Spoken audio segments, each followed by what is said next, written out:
Magandang hapon, magandang umaga, magandang tanghali sa ating lahat. Samahan niyo ako. Ako nga pala, si Yao Ming sa aking vlog. At samahan niyo ako na ibahagi ko ang kwento ng aking buhay, paano ako nakapunta dito sa Canada. So 2 taon pa lang ako dito at kalahati. Ako'y isa sa nangarap na pumunta sa Canada at gustong mag-abroad. Sa awa ng Diyos, pinalad. Isa ako sa pinalad sa daan-daan libo mga tao sa Pilipinas para pumunta dito. At ngayon, ikikwento ko sa inyo ang isa or bahagi sa nangyayari sa akin dito sa Canada. Okay? Alam ko maraming gustong mag-abroad sa atin. Ayan. So, dito tayo. Pumesto. Alright.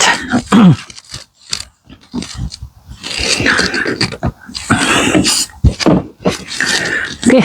Maraming salamat sa mga sumubaybay sa vlog ko.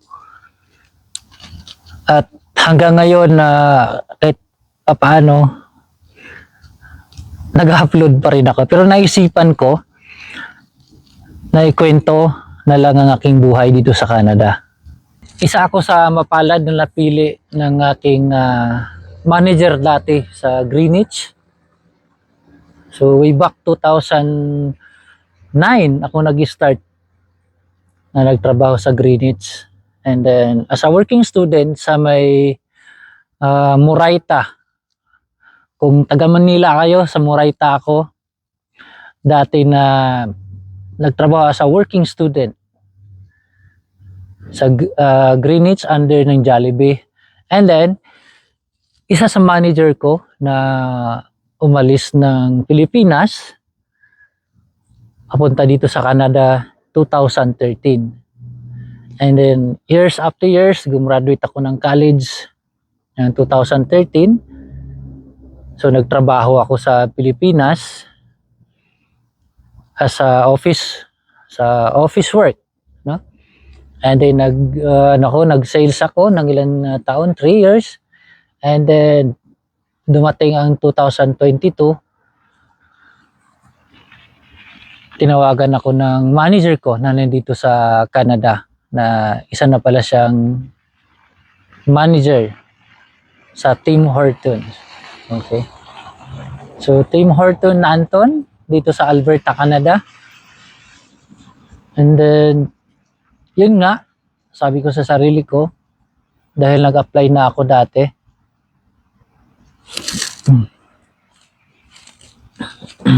May cut muna natin kasi may nagdi-deliver ng egg. Okay? Mamaya.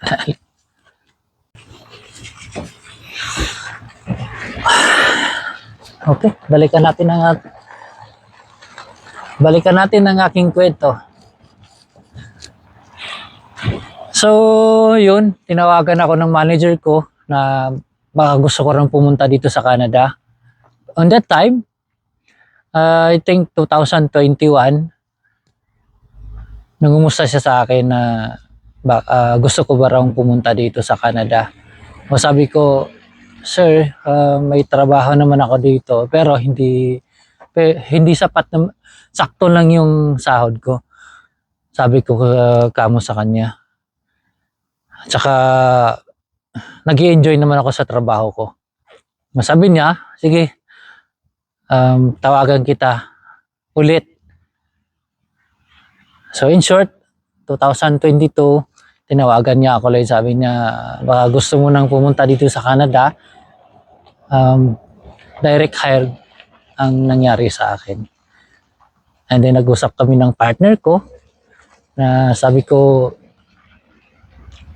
kung ano talaga ni Lord na mapunta ako doon dahil nagka-problema ho nung bago ako pumunta dito. Dahil yung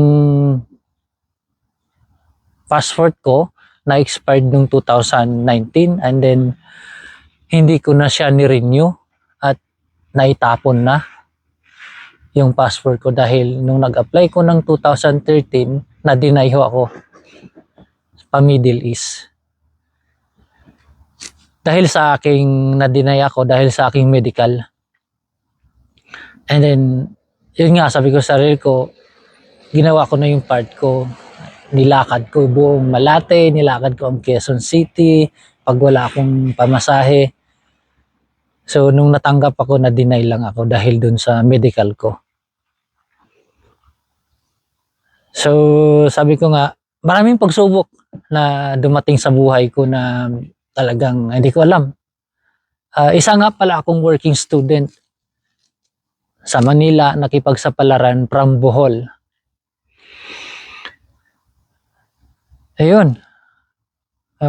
Muntik na ako hindi makapunta sa Canada dahil hindi ko mga nakita. And then during that time, pandemic siya, so mahirap mag-renew. Buti na lang, nakita ko yung isa sa print or isa sa copy ng passport ko nandun sa email ko. So, doon ako binigyan pa rin ni Lord ng chance talaga. Kasi sabi ko, i-guide mo ako, Lord. Sabi ko, ano mo ako, kung ano mo yung ibigay mo sa akin, tatanggapin ko ako. So yun, binigay ni Lord na makita nga yung copy. And then in short, after a week or 2 weeks, pumunta kami ng Canada. Dahil naka-ready na yung mga documents at saka tinulungan kami mag-asikaso nung employer namin. So sabi ko sa sarili ko, wow, Canada. Napakaraming tao na naghahangad papunta doon dahil sobrang hirap makapasok sa Canada. Kung alam niyo lang. And then nga, yun nga, pagdating ko dito, sabi ko, mababago na ang buhay ko dahil Canada. Malaking sahod. Pero, until now, 2 years and a half na ako, mahirap pala. Akala lang po natin na napakagandang pakinggan dito sa Canada.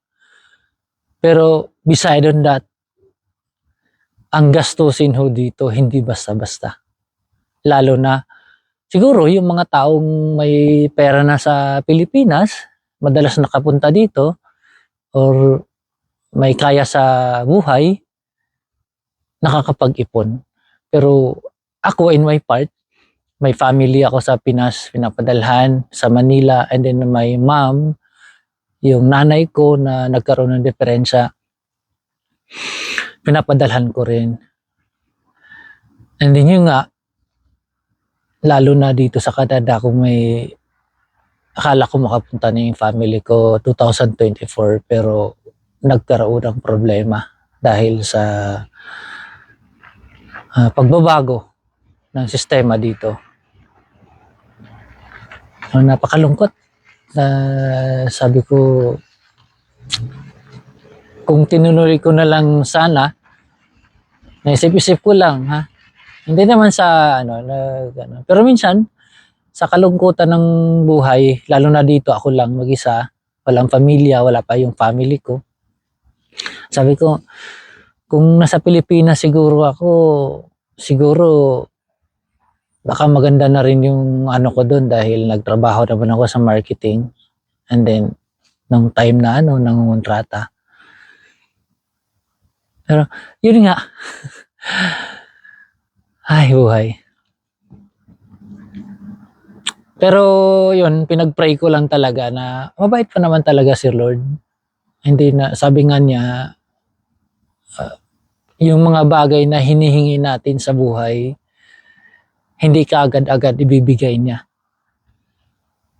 Paghirapan mo, hindi tayo yung tao na meron taong minsan naniwala din ako na meron taong swerte. Pero meron taong kahit anong hirap sa buhay, pinagdaanan mo, minsan matagal yung hindi ko alam bakit ganun. Pero until now, hindi pa rin ako nawala ng pag-asa para lumaban na makuha ko yung pamilya ko dito, madala ko dito sa Canada, and then we both working together para makapag-ipon, tsaka para matulungan din ang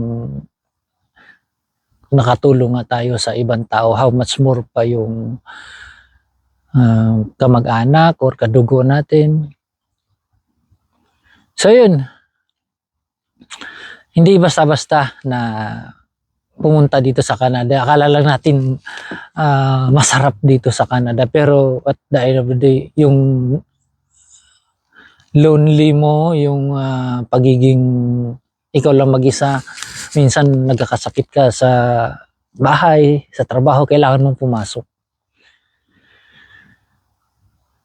So sana maging maayos ang lahat in the name of our Lord. Guidance, no? Alam nyo, day off ko kasi, kaya sabi ko, kaysa magmukmuk ako sa kwarto o manood ng pelikula, why not i-share ko yung karanasan ko dito. Actually, konting ano lang yan. It's a briefing of my experience sa buhay ko. Okay. So sa next episode naman natin, yung ibang experience ko naman dito na pinagdaanan. Merong masarap, merong mahirap na pinagdaanan. Okay. So sa maraming salamat sa mga nanonood, no? So baybayan nyo next episode natin, or next episode ko na ikikwento sa inyo in real life in Canada.